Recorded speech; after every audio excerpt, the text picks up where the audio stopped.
guerrerosesme.blogspot.mx. Quiero abordar dos cuestiones que me parecen de mucha premura y de urgente atención por parte del Sindicato Mexicano de Electricistas.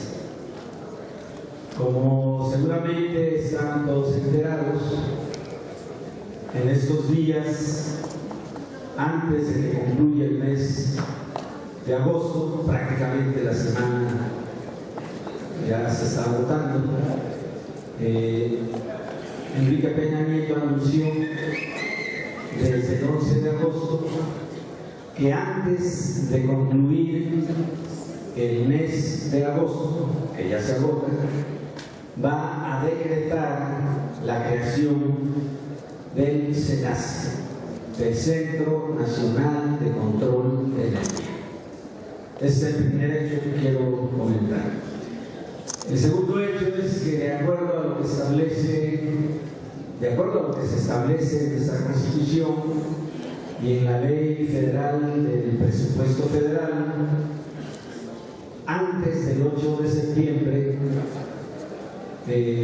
la Presidencia de la República, a través de la Secretaría de Hacienda, tiene que enviar y entregar al Congreso de la Unión, a las dos cámaras, el presupuesto de ingresos y egresos de la Federación para el próximo año.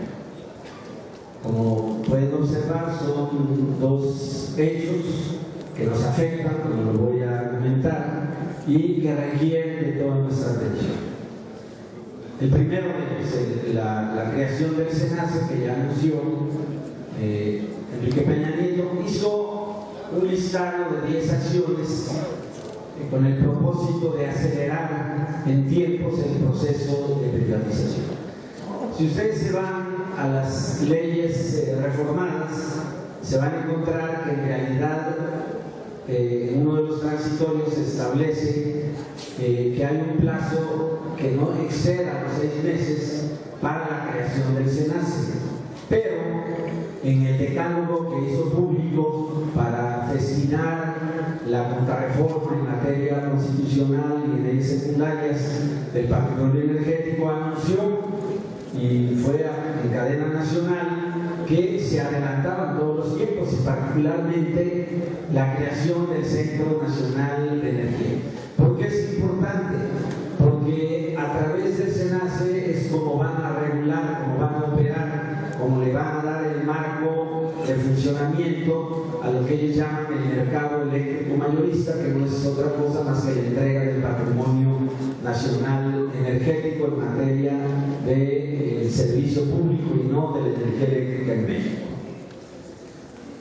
El segundo tema es, por supuesto, lo que hace a la obligada presentación ante el Congreso de la Unión del presupuesto de ingresos y egresos de la Federación, que no se va hasta el día 8. Ya verán ustedes que iniciando la próxima semana se va a presentar, de hecho ya lo está anunciando Videgaray, secretario de Hacienda, que la próxima semana, en los primeros días, será presentado el presupuesto de ingresos y egresos de la Federación. Y esta última parte nos debería preocupar de manera muy especial a todo el grupo de jubilados. ¿Por qué? Porque del 2010 a este año, lo que hace al pago de las obligaciones contractuales para el grupo de jubilados del SME forma parte del presupuesto de egresos de la Federación. Ya hemos tocado en otros años el análisis de estas cuestiones porque nos ha parecido particularmente importante saber que hay una partida en el presupuesto que dé garantía del pago de nuestras cuotas diarias de jubilación, del pago de las obligaciones contractuales a que tenemos derecho como grupo de jubilados, para mencionar las más socorridas: la cláusula 95, la cláusula 112, la cláusula 106, la 117, etc. No se agotan en las que he mencionado, son más, pero me refiero a las que son más significativas desde el ángulo económico. Y en todos los casos hemos verificado con mucha atención a la revisión del anteproyecto de presupuesto de ingresos y egresos que haya una partida que a cálculo global esté garantizando el pago de nuestras cuotas diarias de jubilación y demás prestaciones contractuales. ¿Por qué llamo la atención sobre este tema cuando esto apenas va a ser presentado la próxima semana? Porque a diferencia de los años anteriores en que el presupuesto de egresos estaba en un marco constitucional y leyes reglamentarias y sobre él se establecían esas obligaciones, hoy ese marco constitucional, hoy ese marco de leyes reglamentarias ha sido brutalmente trastocado. Ese tema lo abordamos desde otro ángulo cuando comentamos lo relativo a los pasivos laborales. Es decir, está en marcha ya un proceso de mutilación de los contratos colectivos de trabajo en Pemex y en Comisión Federal de Electricidad que permitan darle viabilidad a diversos transitorios tanto de la Ley de Petróleos Mexicanos como de la Ley de Comisión Federal de Electricidad y de la Ley de la Industria Eléctrica que requieren como una exigencia clave del capital privado internacional para invertir en petróleo, para invertir en electricidad, que sean quitados los pasivos laborales de las obras financieras tanto de Comisión Federal de Electricidad como de Petróleos Mexicanos. No se sabe todavía el alcance de esa quita, de esa mutilación, de esas obligaciones patronales, pero lo que sí sabemos es que quieren, mediante esa quita, haciendo la deuda pública, sanear, entre comillas, las finanzas tanto de Pemex como de Comisión Federal de Electricidad para hacerlos sujetos viables ya como empresas productivas de Estado para entrar en procesos de alianza, de asociación, de contratos con la cauda de empresas extranjeras que ya están entrando al negocio de la privatización del petróleo y de la prestación del servicio eléctrico en México. Y no lo pueden hacer si previamente no quitan esos pasivos laborales y los colocan como deuda pública. Para hacer eso requieren revisar los contratos colectivos de trabajo y lo van a hacer de manera sigilosa y lo van a hacer a espaldas de los trabajadores petroleros y electricistas. ¿Para qué? Para dar garantía de que no haya una relación desequilibrada entre los pasivos tanto de las empresas productivas de Estado, de Pemex, que van a ser 4, y el sinnúmero, porque ahí no se fijó una cantidad de empresas productivas de Estado de Comisión Federal de Electricidad. En el caso muy particular de Comisión Federal de Electricidad, como lo establece la ley eléctrica, la nueva, la que abrogó totalmente la anterior ley del Servicio Público de Energía Eléctrica, señala que Comisión Federal de Electricidad, convertida en empresa productiva del Estado, estará separada operativa, técnica, contable y financieramente como CFE de generación, CFE de distribución, CFE de comercialización, CFE de transmisión de la energía eléctrica.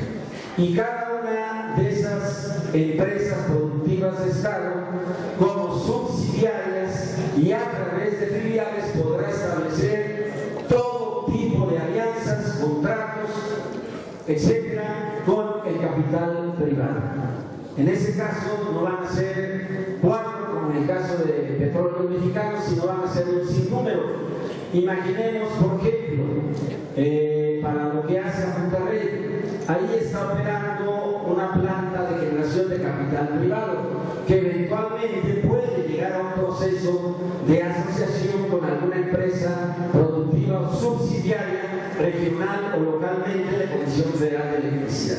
Bueno, la garantía para poder operar ese proceso de privatización que va a ser vertiginoso requiere tener limpio el pasivo o la existencia de pasivos en los estados financieros de todas y cada una de esas nuevas entidades de Comisión Federal de Electricidad.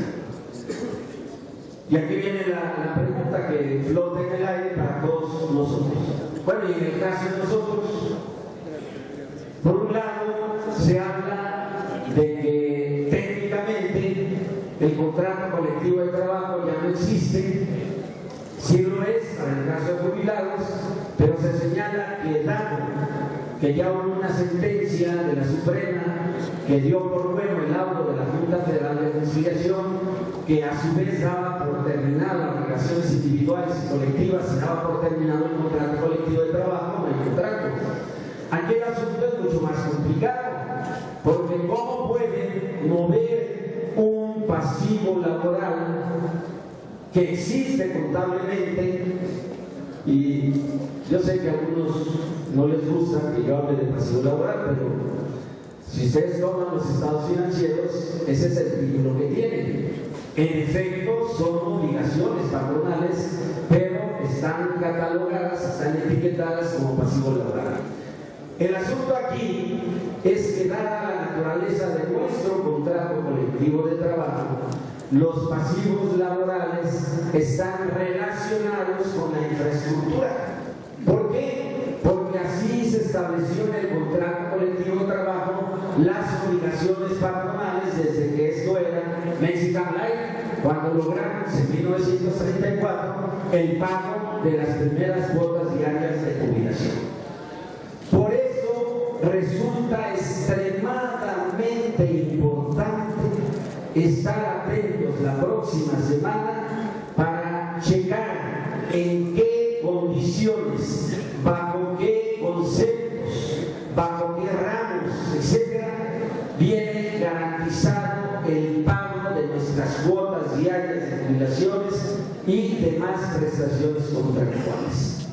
Porque hay un temor cierto de que quieran utilizar toda la cortina de humo que han tendido para hacernos tragar la mentira de que la privatización es el beneficio de México, para operar esos movimientos de pasivos laborales y a saber dónde nos vayan a colocar. Yo no me trago el cuento que nos hacen saber de que fue un error. No, disculpen. Y aquí hay compañeros que saben de lo que estoy hablando. Esos errores en los sistemas y en las obligaciones programadas digitalmente no son posibles. No son posibles. ¿Por qué? Uno, porque los cálculos están establecidos desde hace varios años. Estoy hablando del 2009 para acá. Y resulta que en este último tramo aparecen los errores. Tampoco los sistemas se hacen viejos, porque hay índices que no les dieron mantenimiento y les entró el polvo a las computadoras. Con ese cuento, la gente que sabe reconoce que no se trató de errores. Están pulsando nuestra respuesta.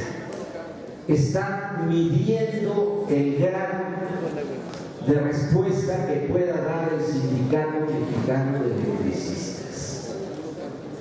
Y por eso comparto la propuesta que se nos hace, que si esto no se resuelve en los próximos pagos de las catorcenas, procedamos a tomar acciones, y duras, camaradas. Y más aún si detectamos la forma en que vienen establecidas las obligaciones para el pago de nuestras catorcenas y demás prestaciones contractuales en el presupuesto de egresos de la Federación. Tiene que aparecer en el ramo 19. Tienen que aparecer como obligaciones que tienen la característica de seguridad social. No pueden ni deben aparecer como si se tratara de obligaciones derivadas de una deuda pública de la cual nadie sabe a ciencia cierta a dónde va a parar todo ese dinero que a decir de ellos se debe. Entonces, este es un hecho extremadamente relevante. Y yo pido, no es esta una reunión que tenga el carácter de una asamblea de jubilados sobre la cual podamos tomar acuerdos, pero sí les pido, y le pido a la Comisión de Trabajo y le pido a la dirección aquí presente que estemos muy atentos todos para conocer y saber en qué condiciones se va a dar garantía para que en el 2015 se nos estén pagando nuestras cuotas diarias de jubilación. Esta parte me parece fundamental en una estrategia para lo que viene, porque lo que viene, compañeros, y hay que decirlo en esas palabras duras, nada simpáticas y muy groseras, lo que viene es una chingadera. Ya anunciaron que van a ser de los pasivos laborales deuda pública. Un anticipo de eso es lo que está sucediendo en los sindicatos charros. La nota no la voy a comentar porque ustedes saben muy bien lo que está pasando con lo que quedó del sindicato ferrocarrilero. Vienen por nosotros ahora, compañeros. Vienen por nosotros. Cuando digo nosotros, hablo del grupo de jubilados del Sindicato Mexicano de Electricistas y no me refiero a los cientos de jubilados que estamos aquí cumpliendo nuestra obligación estatutaria y nuestra convicción de defender hasta lo último lo que nos ha dado, lo que tenemos, que es mucho. En respuesta, en solidaridad, como una obligación a quien nos ha dado todo, al Sindicato Mexicano de Electricistas.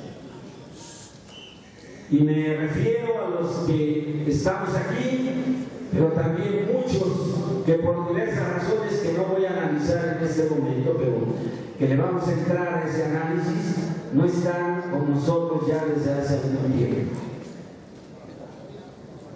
Y que si no definimos una estrategia unitaria que permita recuperar la unidad de los más de 20,000 jubilados, cuando vengan por nosotros vamos a ser presa fácil. Óigase bien. Necesitamos urgentemente construir una estrategia observando lo que tenemos ya en puerta. El gobierno federal va ahora por la privatización de todas sus obligaciones en materia de seguridad social. Y eso incluye salud, y eso incluye pensiones, y eso incluye jubilaciones. Esto de tomar pasivos laborales de CFE, de Pemex y enviarlos a deuda pública es un anticipo de la jugada que tienen pensada para el próximo año. Vienen por nosotros, compañeros. A mí no me gusta dar malas noticias, pero también sería erróneo de mi parte ocultar la información que he analizado, los diagnósticos que he compartido con muchos otros estudiosos del tema. Este lunes 25 estuve con compañeros de la talla del doctor Jiménez Espriu, un brillante ingeniero, director de una de las divisiones de Pemex antes de su privatización, un estudioso del tema, el senador Manuel Bartlett, que ha tenido un papel muy destacado en el debate y en la defensa del patrimonio nacional energético, la investigadora e ingeniera muy brillante Silvia Ramos, y un servidor que fue invitado por la Casa LAM para abordar el tema de las contrarreformas constitucionales y leyes secundarias. Y lo que yo estoy diciendo es una visión que comparten todos ellos. El siguiente golpe viene para los pensionados y jubilados, sean del IMSS, del ISSSTE, sean de CFE, de Pemex, del SME, sean de las instituciones privadas, van por nosotros, por una razón muy elemental. La entrega de la renta petrolera en lo que hace a su valor económico ha abierto un boquete enorme en las finanzas públicas y alguien tiene que pagar y tiene que llenar ese boquete económico financiero.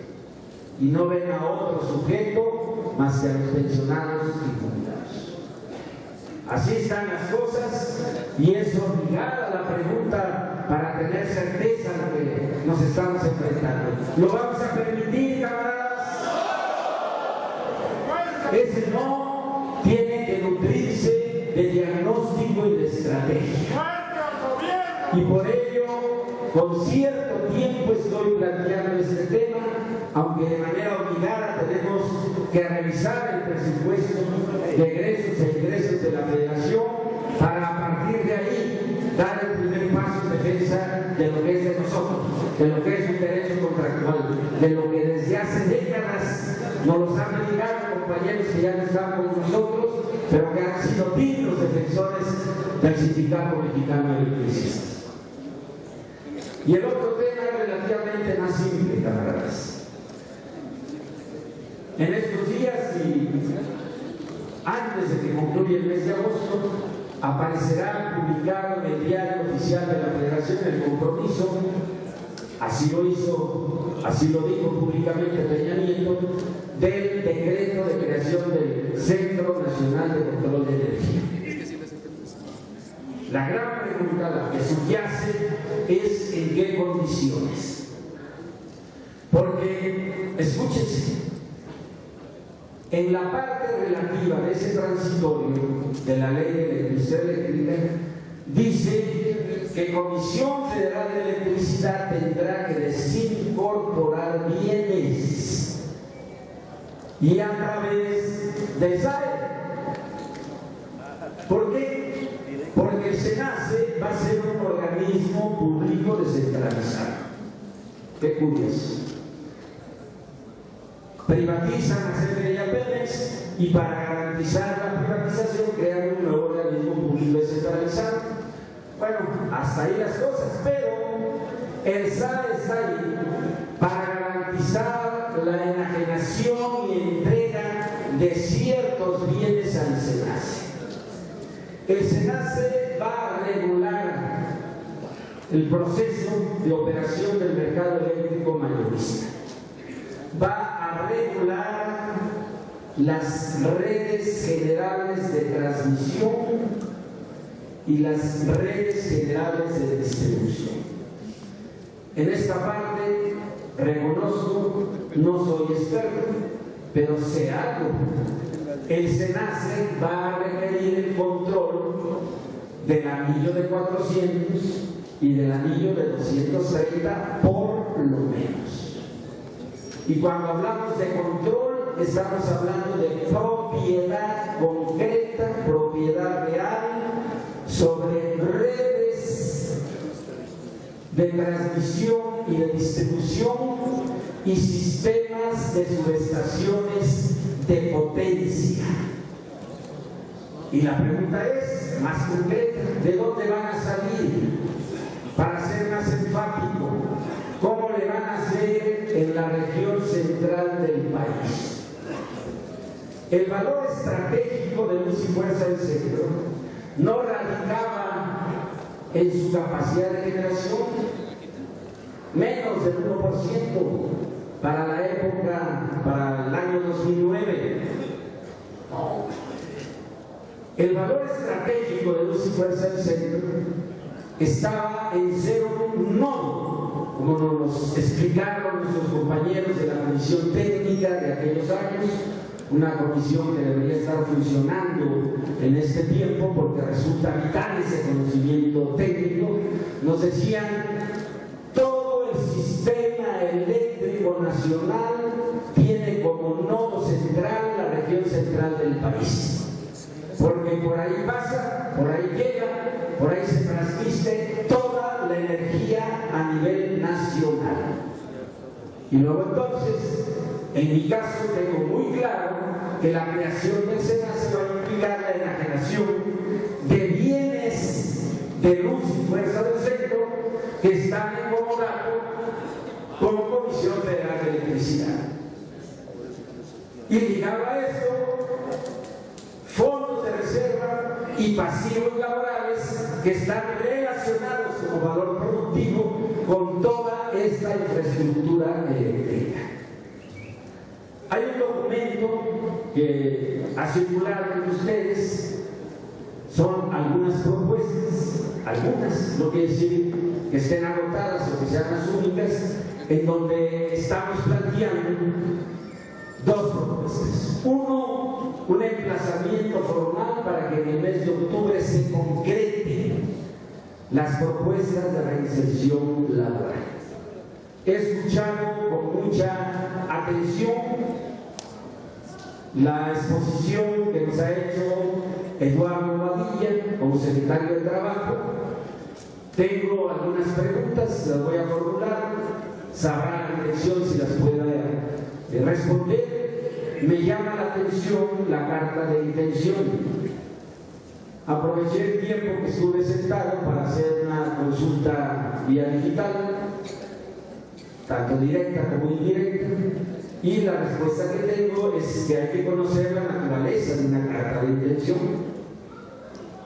Puede ser entre 2 o 3 o más partes.